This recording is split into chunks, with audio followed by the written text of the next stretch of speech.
Hey, what's going on, family? This is your boy, Pastor Santa Cameau, and it's the Real Word with our co-host. What's up, everybody? This is your co-host, Rickard, Jean-Noel. I welcome you all to The Real Word. This is season 2, episode 31. Shout out to everybody that's been watching. Shout out to everybody that's been supporting. Shout out to everybody that's helped us to get this far within the whole show, within the whole movement. We just want to thank you all for watching. Shout out to everybody that watched last week's episode. We did great numbers. Shout out to everybody that's watching us every Thursday at 4 o'clock p.m. And shout out to everybody that's been supporting the YouTube and everything else. Right, Sanders? Yes, sir. Yes, sir. So with that being said, we have two wonderful queens in the house, in the building. Introduce yourself, ladies. My name is Dr. Johane Bryant. My name is Danella Christiani.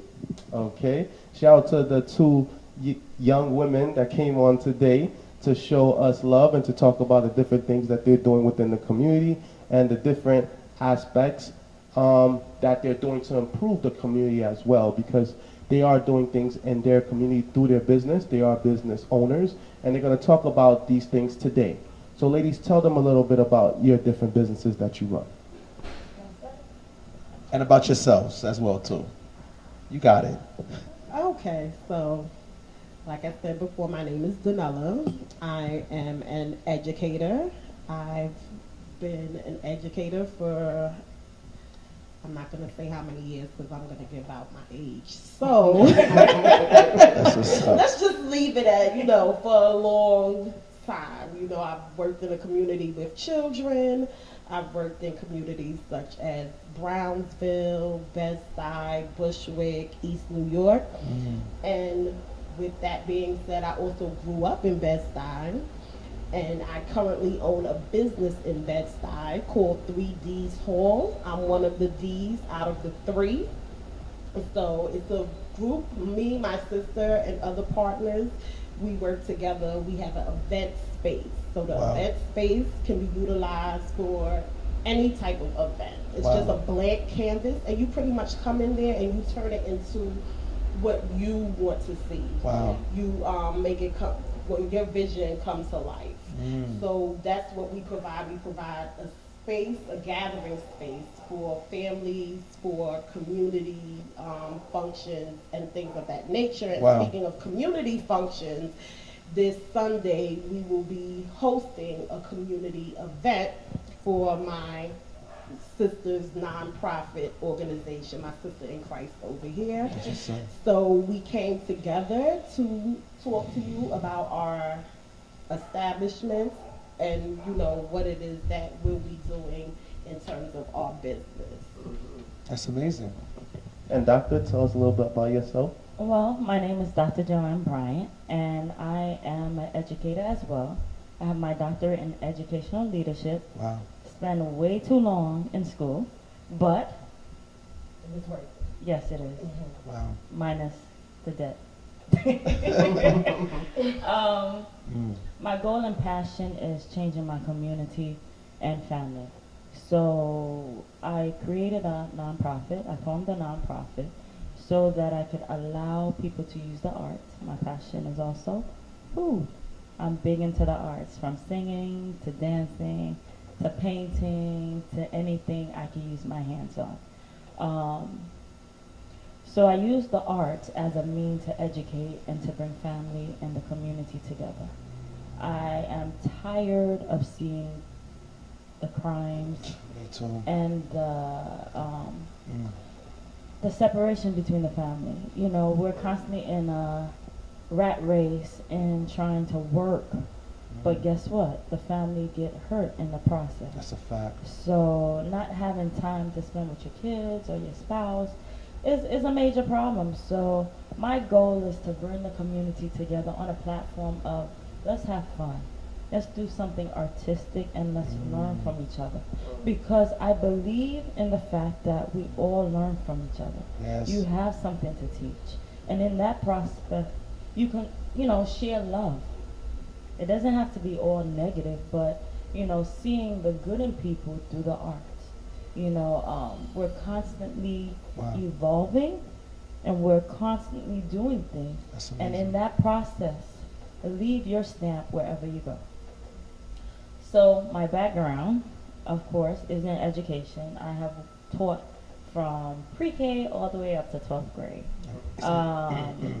Yes, I have been teaching for a long time. I've worked as an administrator as well.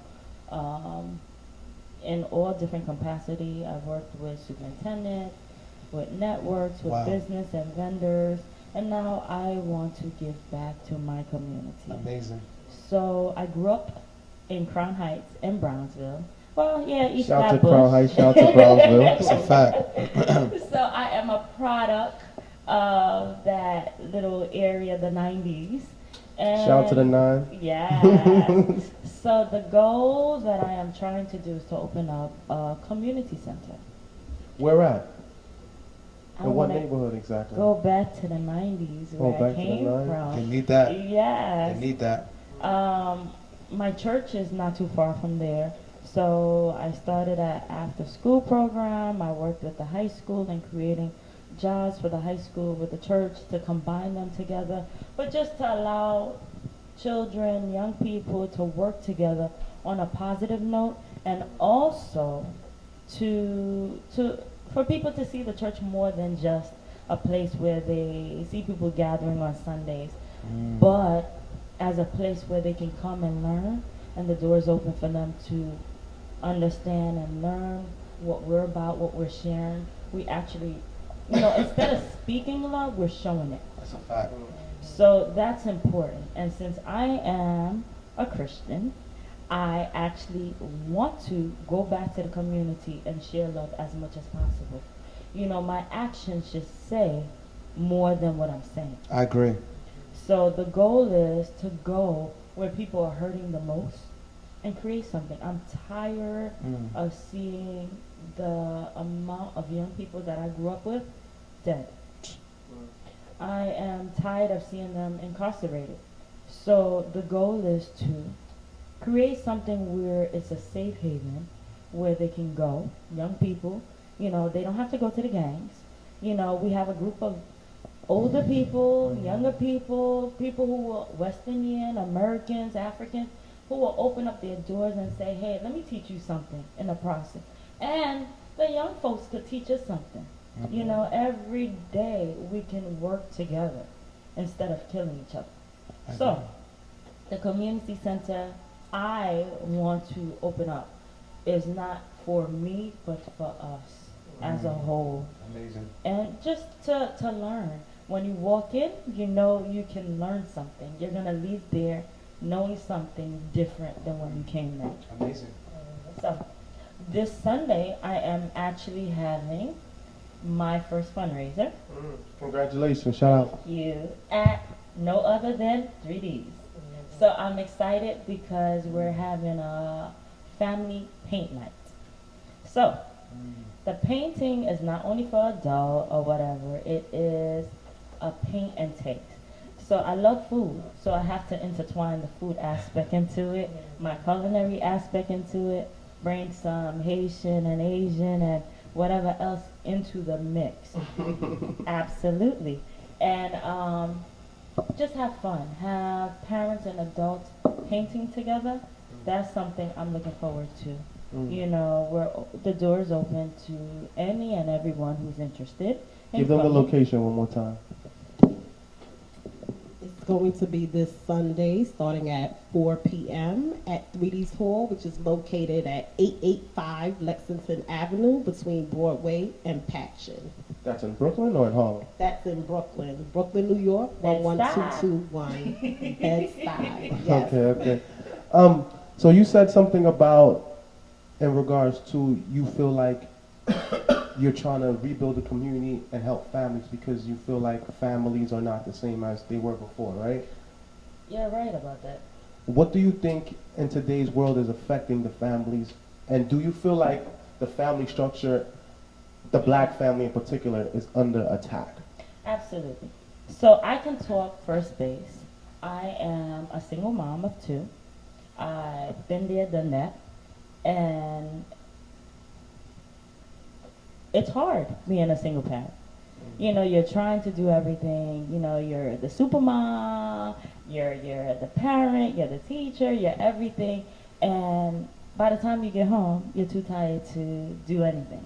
Yeah. So I don't want my kids to feel as though they're not my priority. Mm. So the goal is to make sure that they are involved. What they like, I create. So they like singing, guess what? I create a choir just to make sure that, hey, I'm meeting their needs, and I'm also bringing others that's like them, that likes the same passion or whatever, to actually do what it is that they like to do. So sports, guess what? I'm getting involved. I'm teaching my child how to play basketball. You know, whatever I don't know, I'm making sure that I'm making a reality. So my kids love to eat. So guess what? We're cooking together. We're baking. We're doing whatever. So we're turning everything into a family-orientated thing. I believe in today's society, most people think of themselves. So that's why you see also that there's a breakdown in family and family units. And so what I like in terms of talking about building community is now you have these events, or you have these activities to do as a family, so that, okay, yes, you have your time where you can be on your own and do the things as an individual, but never let go of the importance of coming together as a family. And that's also what we try to share out with our event space, because oftentimes, most times when you see your family, it's either a wedding or some type of negative event. But when you host events where the whole family has to come together, like on Thanksgiving in particular, there's a family that uses our space so that they can have a larger gathering rather than try to fit everybody into a house. And then some people say, oh no, I don't want to come, it's too crowded. But when you create the space and the opportunity for families to come together and to share that time and activities with each other, that's where I think it will fight against what's going on right now with the breakdown in families. So do you think education plays a large role in that? Because growing up, I know there was a heavy placement upon getting your education, graduating from high school, going to college. But then as time progressed, you see more so a lot of people dropping out of dropping out of high school, matter of fact, and they rather get their GED. Some don't even get their GED. They would rather, I guess, take the easy route, you know, go on public assistance, or they just end up living in their mother's house, or they turn to crime. And it seems like, especially for the neighborhood that we all grew up in, you know, me growing up in Bushwick, you guys growing up in Brownsville and Denine and East New York, Crown Heights, we see how the neighborhoods have changed. And now they're even changing more, because recently East New York and Brownsville was rezoned. So now a lot of the industrial areas are now legally residential, and gentrification is about to take place in those neighborhoods. So, and in a sense, we get upset when that occurs. We like, okay, now they're going to come in our neighborhoods, everything's going to get expensive. But when we had it, we weren't really doing anything with it neither. So how do you guys feel about that? Okay, so currently where 3D's Hall is Bed-Stuy. And when we first, this is our third year in business, but when we first came onto the block, it was strictly commercial, mostly an industrial environment.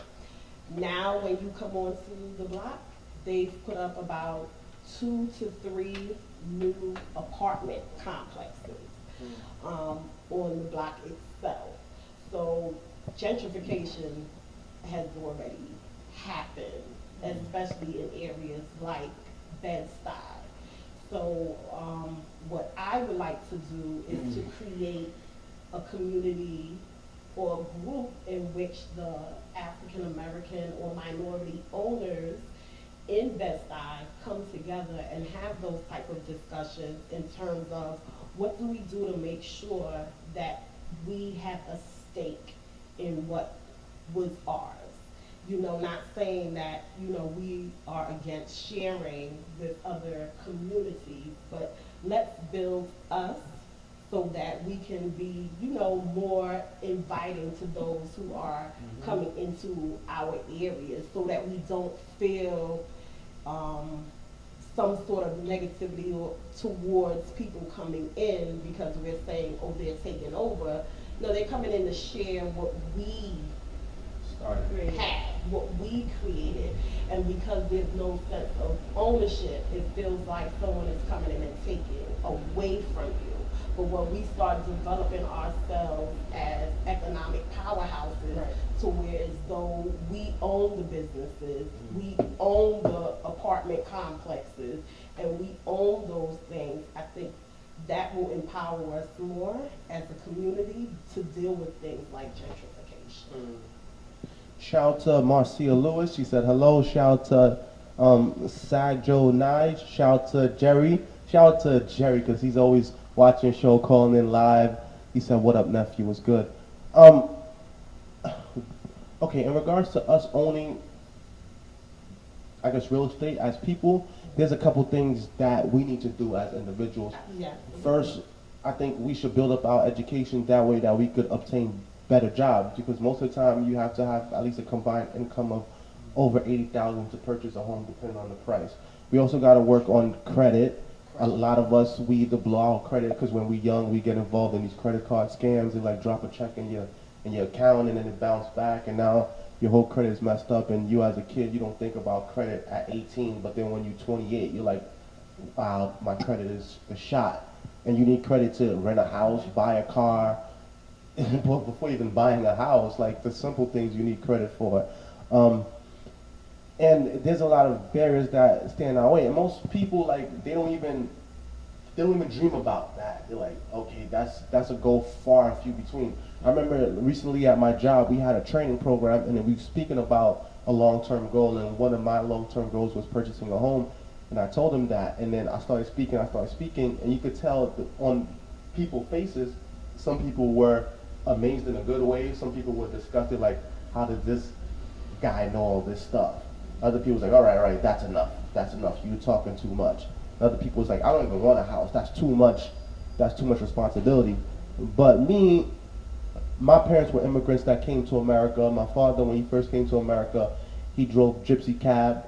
My mom, she was a stay-at-home mom because at the time she had 3 kids, and then the first job she got was the home health aid that a lot of West Indian women do.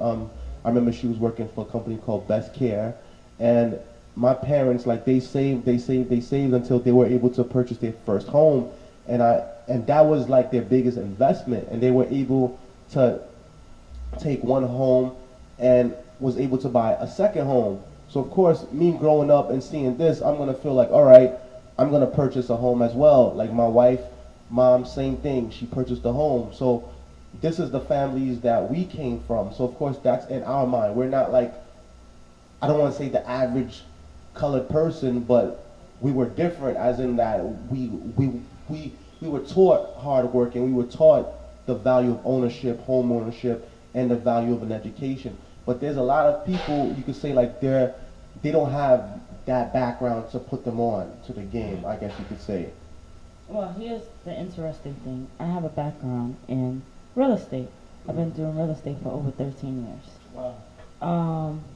And to watch how the market changed is something very interesting.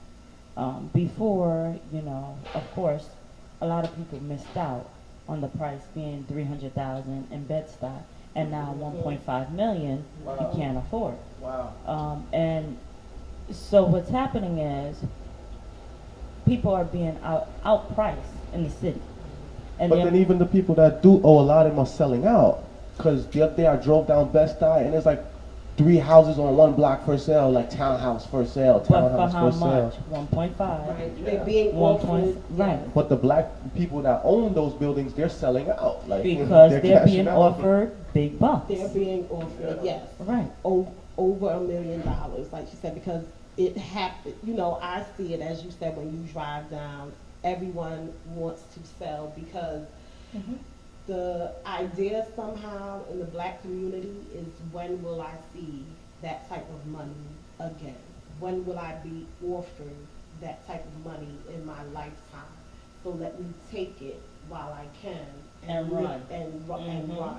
And that I see that happening often, rather than us saying, let's hold on to what we have, because That's if the- it's worth mhm. this much now, imagine what it will be worth years later, or when I pass it down through generations. Right.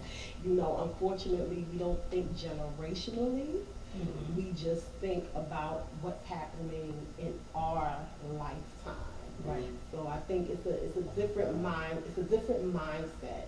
It's not, you know, I'm going to have this house and leave it for generations to come. It's I'm going to take this money that I'm being offered right now, and I'm going to basically, in the West Indian portion, go along my way, you know? Yeah.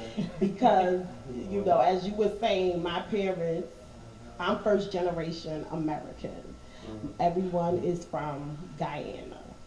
So I saw the work ethic of my parents who came and had nothing, and then they worked hard, you know, to achieve what they have now. So like you said, when you see that, it is something that you aspire to.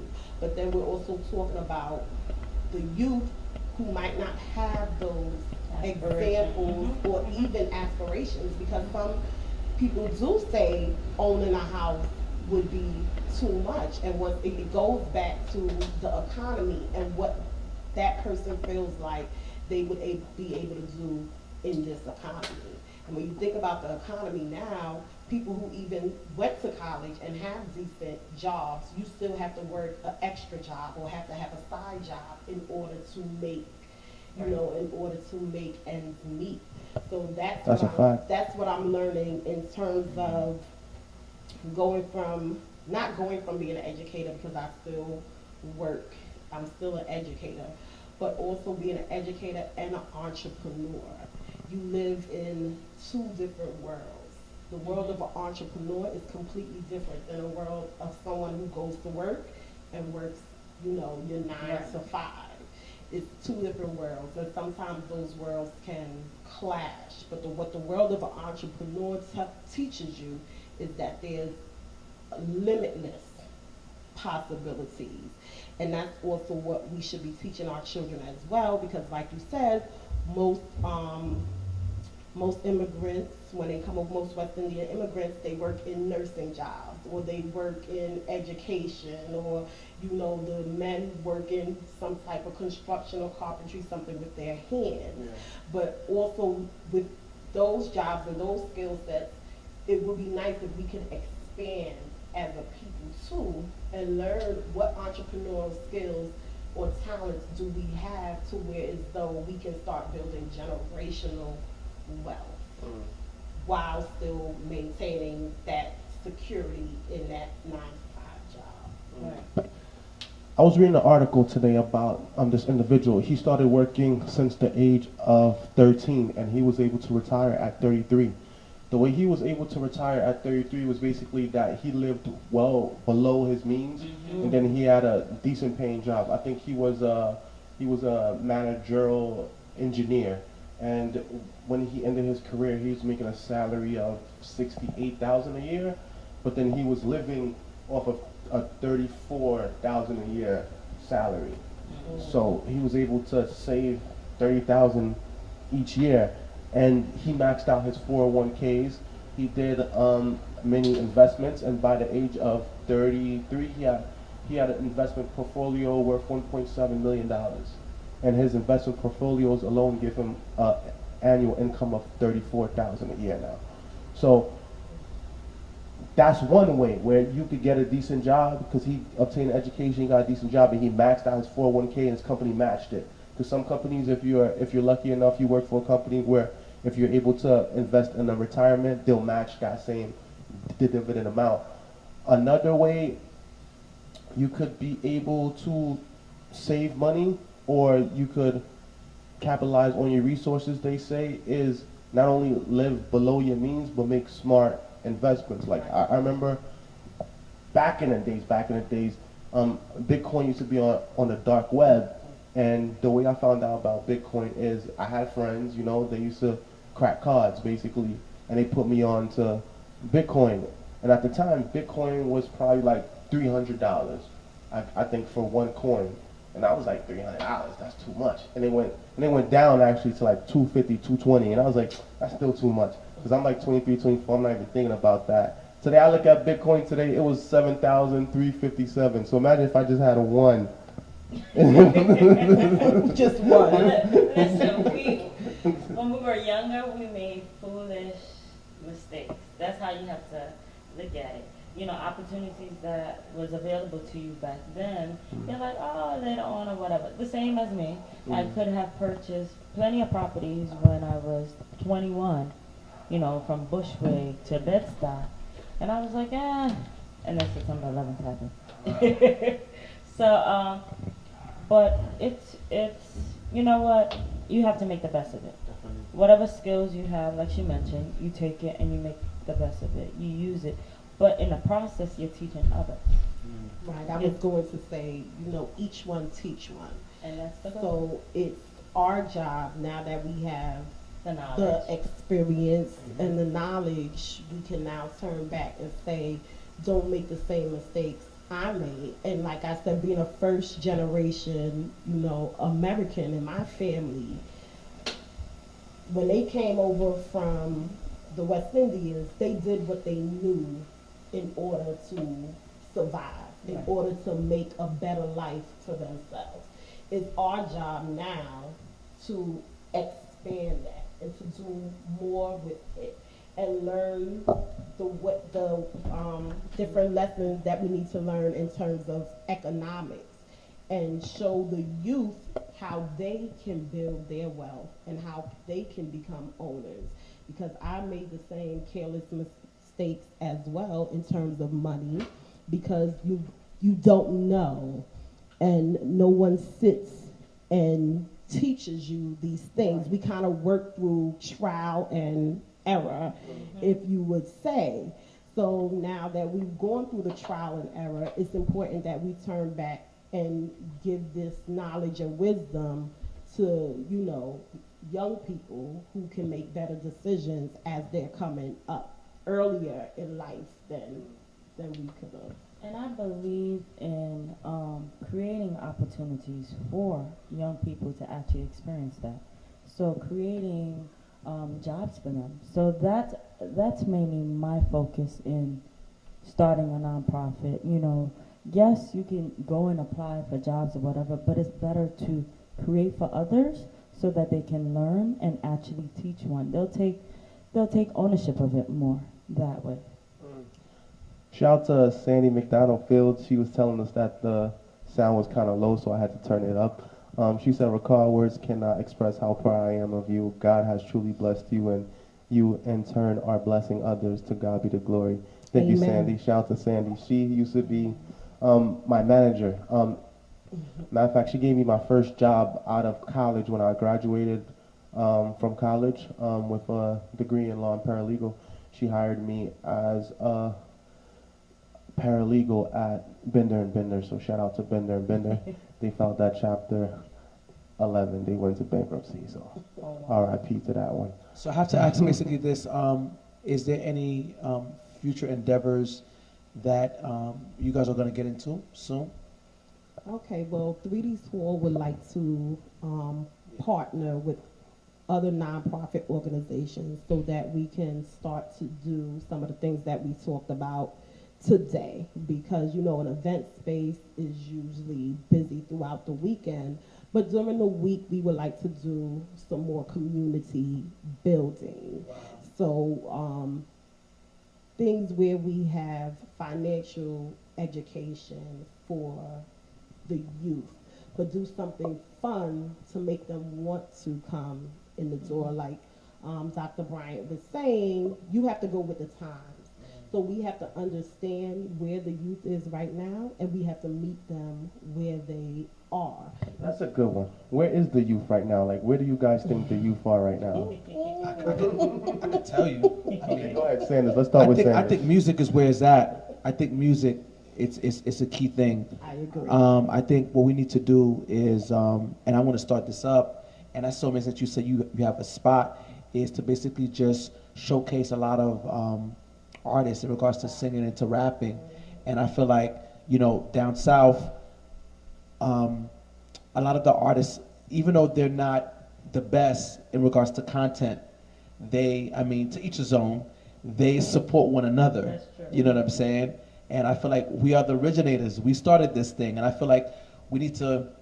What I would love to do is I would love to just give guys opportunity, you know, for rappers, for singers, and just showcase their talent and let everybody know, listen, the money's out there for all of us. We have to support each other. We have to build each other. We have to empower each other. And I think that right there, that would be definitely a start. Because coming from Crown Heights and being in the 9, it's the music. It's the music that gives the guys hope, you know, and the guys like to dance. You know, they love to dance. I think that's what it's about. So I think that's something that I would love to do. We can start doing, you know. It's so funny you said that because music kept me off of the street. Yes, yeah. You know, growing up Yeah. in high school, getting involved with the gospel choir and going and recording with gospel artists. So things that typically other young people would get involved with or get in trouble, I was in the church.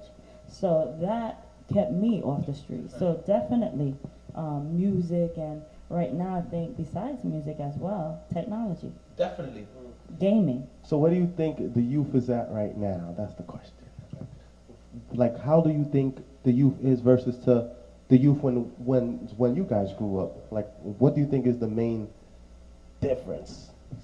What's the state of the youth? I just had a conversation with my nieces and nephews and little cousins just yesterday, and we were explaining to them how easy to us it seems as if they have it. Like, you know, we started working since we were 14 years old. You know, some of y'all are 18, about to graduate high school, and you ain't get one job. You know? Shout out to some of you. So we were just explaining this to them yesterday, and their response was, I don't know why you guys keep telling us, oh, when we were young we had to do this, and when we were young we had to do that. And I told them it's so that you could appreciate where you are now. So you could appreciate the people that came before you that put in the hard work so that you don't have to work as hard and so that you don't take life for granted. The reason why parents work so hard and give their kids so much is because they don't want their kids to experience the struggle that they had to go through, you know, when they were coming up. So I was trying to explain to them that they need to be appreciative and use this as an opportunity to blossom. Because when I started working, when I was 14, it wasn't, I'm gonna go get a job doing what I love. It was, I'm going to get a job so that I can have money, so that I can be less of a burden to my mother.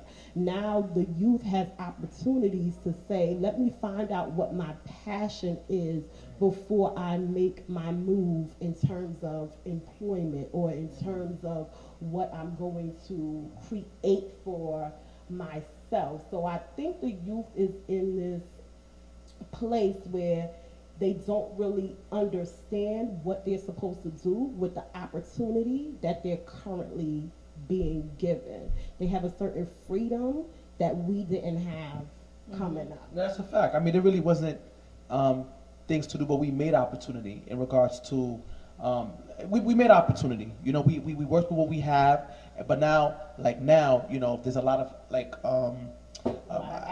avenues, a lot of after school programs, a lot of things and everything like that and so forth, a lot of clubs and organizations that just empower young people to do what they seem to do. And I feel like we just have to put the information out there. You know what I'm saying? It's our responsibility to do that and everything, which is beautiful. Well, I think overall, I grew up in Brooklyn, a Haitian girl growing up in Brooklyn during, it was difficult. Wow. But I find that I had to work much harder than, like you mentioned, the opportunities that's there. Of course, that's the ones now growing up and everything. Like you mentioned, I remember working to pay for my prom or making sure that I have money to get what I wanted. I'm nervous for the youth to be honest with you, because of how Nervous or scared? yeah, I don't I'm blame you. I'm a little scared because of how times are changing That's a nowadays. fact. It's not that friendly towards young black folks, and just creating opportunities for them to be safe, for them to get educated, and for them to excel. And seeing the, I think now there's much more crime than we did when we were growing up. You know, you have fights, you know, you put your knuckles up, you know, it's one-on-one. Now it's totally different. It's killing, shooting. Yeah. I mean, just the other day, we just buried about 4 of our friends, and one just died from GSC, from the 9. You know, so there's a lot of young people that are getting killed, and I just feel like I said, you know, the church needs to step up just a little bit in regards to just giving the guys just avenue, like that's what I've been doing to a lot of the Crips and a lot of the Bloods that I grew up with, just affirming them, letting them know who they are in God. I was just talking to an OG the other day, and he was like, has God ever did God, because you know he was surprised that I was in the Crip house, and he was like, yo, bro, you a pastor, you here? I'm like, yeah, I'm here, bro. And he's like, bro, you here? I'm like, yeah, I'm here. Like, you know, all these guys you haven't forgotten about, none of the guys that you grew up with. And he's like, yo, bro, do you think that, a couple of things that he has done in his past that he wasn't too proud about. And he said, do you think that God has forgiven me? I said, yeah, God has forgiven you. I said, have you forgiven yourself? And he just paused for like 30 minutes, like in a daze. And he's like, I have not forgiven myself. I'm like, yo, bro, God has forgiven you. You have to move forward and forgive yourself. And I'm telling you, a lot of the guys need affirmation. A lot of guys need to know that they are kings, that they have so much in them, and we just need to affirm. And I mean, that's why a lot of the guys are getting caught up, because they really haven't been outside of Brooklyn. All they know is Brooklyn. They've never been to the city. You know. See, you're mentoring them. That's the difference. Important. Yeah. That's the difference, because many of the churches, what's missing is mentorship. Yeah. And going out, stepping out, leaving the church behind, and walking through the streets and saying, hey, you know what? Yeah. This is what we're offering, or this is the opportunity. Yes, ma'am. You know, they need to get to know you. And that's the problem overall, because people look at church, oh, we ain't going in there. You know, we've done too much or whatever. Oh, no. Yeah. You know, the church is going to fall on me. No, nothing like that. You understand? Everyone has a story. That's a fact. And everyone sin. That's a So fact. every day it's grace and mercy for us to be alive, and just to be able to share, hey, you know what? God is good. You know, yeah, I might have been over there and doing this or going off, but guess what? You know, I'm a work in progress, and Yeah. everyone is a work in Everybody's progress. a work in progress. So that's important Yeah. overall. Everyone, it is important. The church saved, you know, me and my family Vice as versa. well. My mother was a single mother with 5 children, 3 boys, 2 girls. And we grew up in the church. We stayed off the street because we were in the church. All of my brothers did well, went to school, they're all working good jobs. No one was incarcerated, you know, by the grace of God. We made it from our, you know, apartment in Bed-Stuy to various places across the United States, with a single mother doing it by herself, but with the help of her brothers and sisters in Christ, in church. And as we're saying now, if the youth won't come to the church has to come outside to the youth. Yeah. The church has to step outside and come to the youth. You do have people that do not want to go to church, who you say, come with me to church, and they won't. But if you say, come with me to A community a center. game night, or come with me to a paint night, they'll come with you to do that. Or come with me to open mic night. Right. They'll do that. I know when we were growing up, there used to be gospel skating at Empire. I was just remembering Those that were the days. the other day, and I'm like, Those I were remember going the to gospel skate days. night at Empire, and that's what we did for fun. So now we have to meet the youth outside of the church and show them that there's things you can be with God wherever you go. Right. I To be agree. of God. I agree. Right. Wherever you go, wherever you are. I agree. It doesn't just have to stay within the four walls of the church. I just wanted to say this. I think that I agree with everything that you're saying. I just feel like we just need to keep, I think what you guys are doing is amazing. Amazing, amazing, amazing, amazing. And I just want to an affirmation in agreement with what you guys are saying. We just need to show. We need to show more. You guys are showing. I just feel like the church in general needs to show a little bit more. I wanted to tell you something that kind of blew my mind. I think you remember who I am, but I remember who you are. And yes, yes. Did you teach at 189? Old school connection. Slowly, yeah. Yes, yes, yes. And used to do writing, right?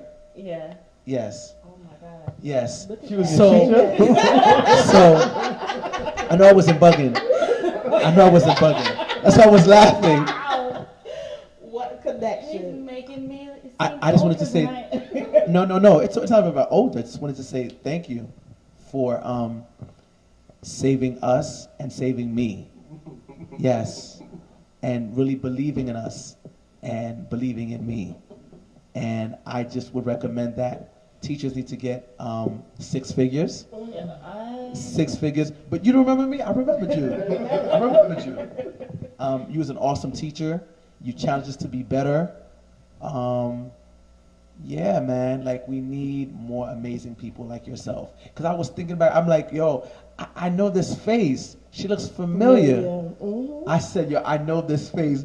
Then I smiled. I said, then I remember you teaching, about creative writing and everything like that. So that right there, I can never forget and everything like that. I think this was during the time of, not when Miss Foster was president, I think before Miss Foster. Mr. Gonzalez. Was it Mr. Gonzalez? No, it was before Foster. It was Miss. Who was? Oh, Mr. Clement. Yes. Come to me. What's your name? What's your class? Memories. Yeah. Come to me. What's your name? Yeah. So, yeah. But all black people know each other. Yes. but in all honesty, because I was thinking 6 about, degrees of because I was separation. thinking back, I'm like, you look familiar. She's like, Said that. yeah. It's a small world after all. Very small world. But like I said, in all honesty, teachers are very, very crucial. I mean, very essential in regards to developing minds and helping us to be better. And as a result, like I said, it was with the writing, that the music came, was with the writing, that the preaching came, the pastor came, because it's writing, you write and you read and you think critically. Mm-hmm. So I want to just thank you for that, because a lot of, like I said, I've lost a lot of friends from gang violence. I've lost it was 75 and I jumped to 80. So in all honesty, what you did for us and for the guys, it money can't buy. So I just wanted to let you know that. Amen. Yes. That's somewhat of a testimony. Yes, that's a fact. The facts are the facts. Yes, and the funny thing is I actually ran into some of my students at my hall last weekend. It was Yeah. about 4 or 5 of them that came for a family event, and I'm like looking at them like, because you see your students and then you see Wow. them grown up. So you're like, you still have the same face, That's a fact. but years have passed. Yep. They still look the same. Yep. And it was just the funniest thing. We ran into, they actually came into our establishment, Mm-hmm. and me and my sister as well. She used to teach at the same school, so we had a little Yeah. a little hi, Yeah. how are you? How's everything? How's it been? Yep. That's what you get as a teacher for your reward. That's a fact. Because the rewards are so far and few in between. Definitely. But listen, when but you see your own students That's a fact. and they say, thank you, or they're Right. happy to Right. see you, because if you make have a negative impact on somebody, then they're They're walking going in to opposite remember. direction. Yeah. So it's great that you guys can find that.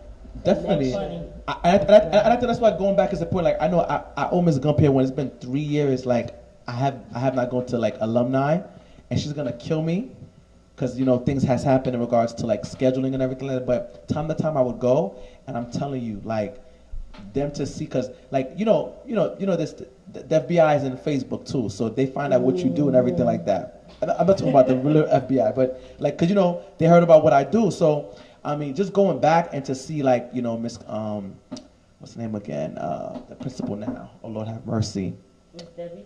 Not Miss Debbie, the principal now, Faustin. Miss Faustin, and just to see how she's proud, and to see the teachers going to see Mr. Messina, and a lot of the teachers, and you like, and you talking to the students, and they're like, yo, like, bro, you the truth, and you're like, nah, you the truth, you made me to become the truth.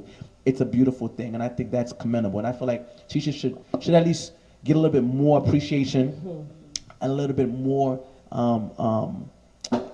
compensated more, because you guys go above and beyond to save a child, you know, and it's about saving a child holistically, you know what I'm saying, and developing their minds into becoming productive people of society, and I think that's a beautiful thing, because you're developing minds, you know, and I remember you would challenge us, you know, in regards why you think the way you think and everything like that, in a good way, nothing negative, and just developing minds. And as a result, you know, we've done a lot of things. Just so you know, we've done diaper drives. Okay. We've given out diapers, 2,000 boxes of diapers. We've given out turkeys. We've given out, we've given out. I'm actually, there's a young lady who, during the time the Virgin Islands got hit, I know that she's collecting books and trying to rebuild one of the islands who actually got hit. There's only one school open now. Wow. So, what I'm trying to do is to try to get some textbooks for them. Wow. So that they can ship them off to that place. Amazing. Because there's no other schools. So, if anyone out there has textbooks that they actually are not using, so please get in contact. Yeah, I can help you get books. Okay. Craigslist. If you go to Craigslist and you click on the free, there's a free section where people give away free things. Okay. They're always giving away free books all the time. So if you want, I could check for you and I could pick some up, and then you know. Because what happened is some of these countries that actually got hit, you know, were forgotten, and our goal as Black folks and individual as human beings, we should never forget those who were hit the hardest. So helping different countries rebuild, different people here, international, that's part of our job. It's a fact. Overall. Yeah. So I don't know if you've been following Dixon Guillaume's work. He's been doing a lot of work in regards to, he built the playground, he built the basketball court in Haiti. He also built, he also gave out school supplies and uniforms to a school in Haiti. Right now in Quadra-Bouquet, he is gonna give, he's gonna build solar panels. So yeah, so shout out to Child One Rescue.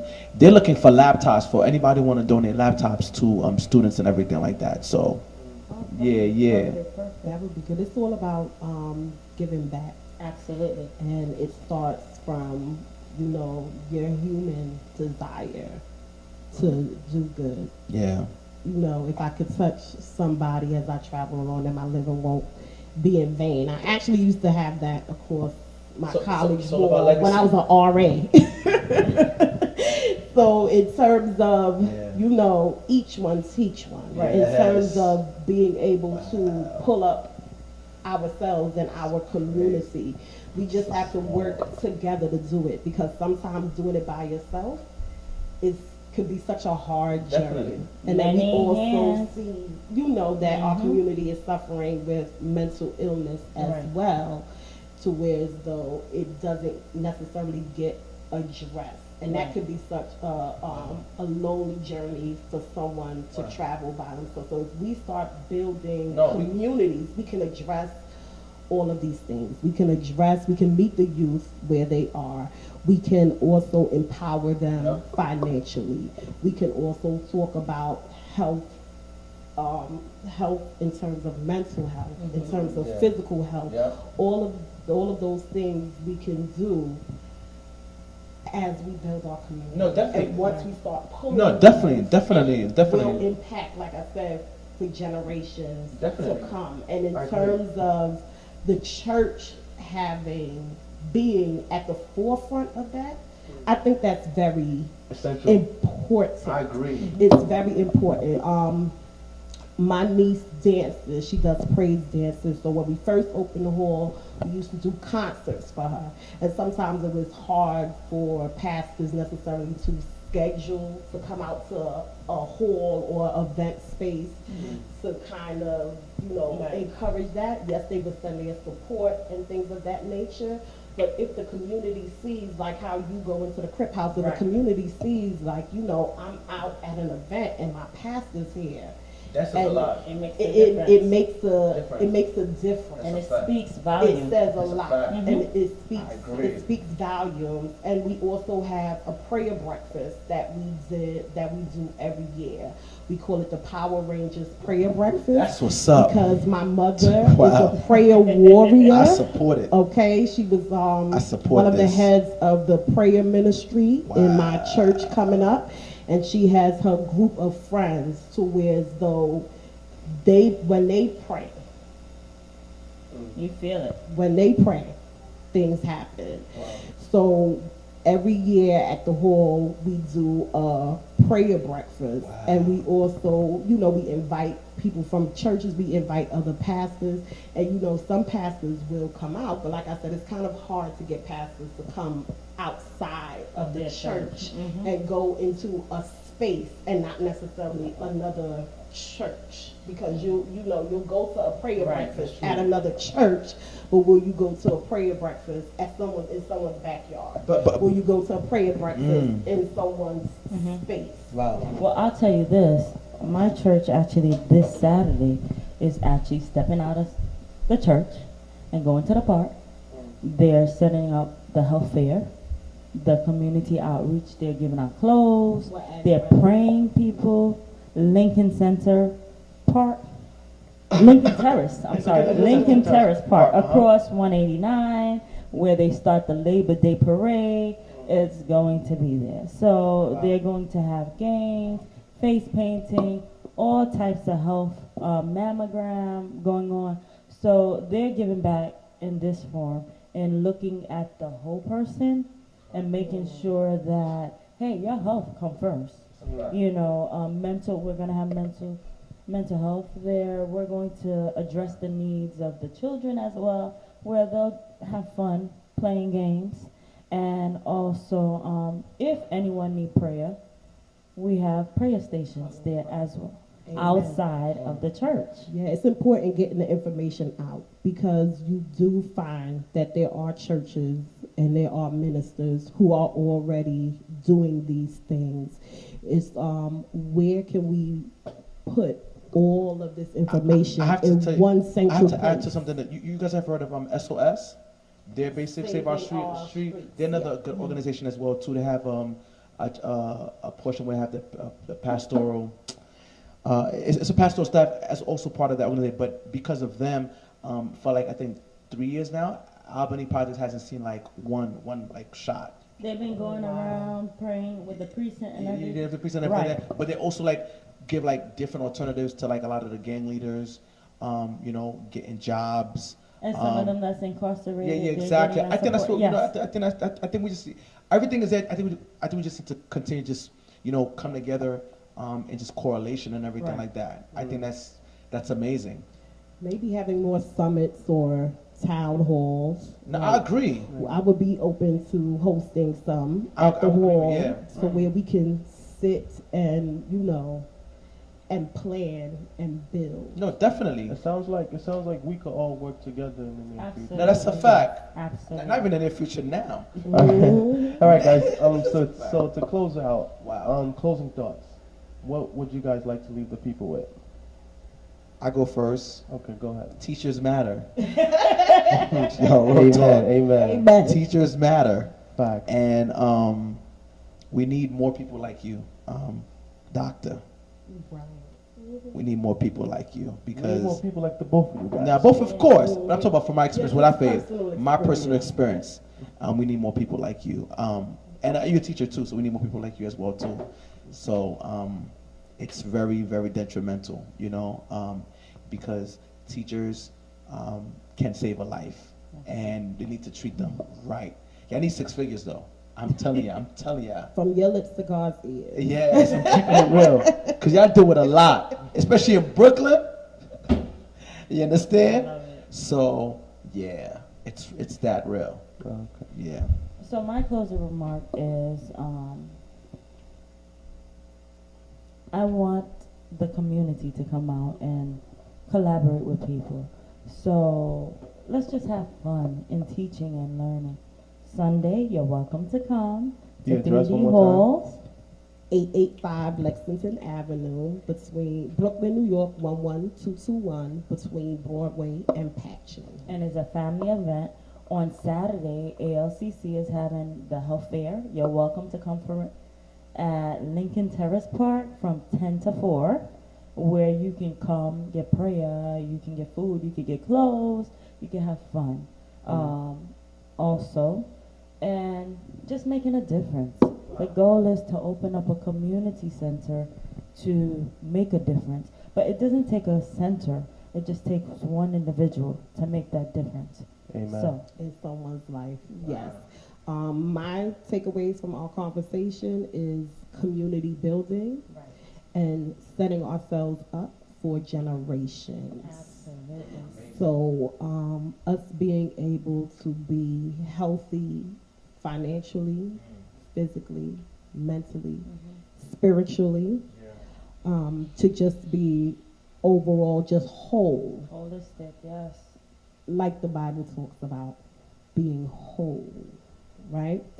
So that's, my takeaway, community building so that we can become whole. And once again, if you need a space for an event, from 3D's Hall, we're located at 885 Lexington Avenue, Brooklyn, New York 11221. And if you also have a nonprofit organization and you would like to partner with us during the week to host community events, you can reach us, anyone can reach us at 646-760-9081 or 51. And I just want to thank our hosts Yeah. for inviting us.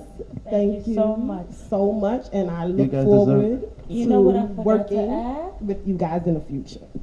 Stillwater Art Community. That's the name of the organization, Stillwater Art Community. If you're interested, you could go on Eventbrite and go to Paint and Taste, Stillwater Art Community. I just want to thank, you're welcome. I just want to thank my guests for coming on today. I want to thank everybody for watching the show, everybody that's been supporting us since the very beginning, since last year. I think we're over 56 episodes in already. So shout out to everybody that's been watching. Shout out to Sanders for always being consistent, always being here with us. Shout out to everyone that's just been supporting the brand, supporting the name, helping us to get this far and helping us to grow. If you want to donate, you could go to gofundme.com/therealword. That's www.gofundme.com/therealword. You can also subscribe to our YouTube channel, www.youtube.com/C for channel/therealwordtv. Again, that's youtube.com/C for channel/therealwordtv. We'll also be on television Thursday at 4 o'clock, channel 69 if you have Optimum. I don't know the other channel, sorry, I only got Optimum. But I'll put the link in the description. And thank you all for watching our episode, and we'll see you again next week live. Thank you. Thank you. Thank you. Oh, close it out with a prayer, Santa, sorry. Father God, we thank you for your grace, your love, and your mercy. We ask, Lord, that you may continue to be with us. And for those who are watching, that continue to be impacted and blessed in your presence. In Jesus' name we do pray. Amen. Amen. So see you guys next week.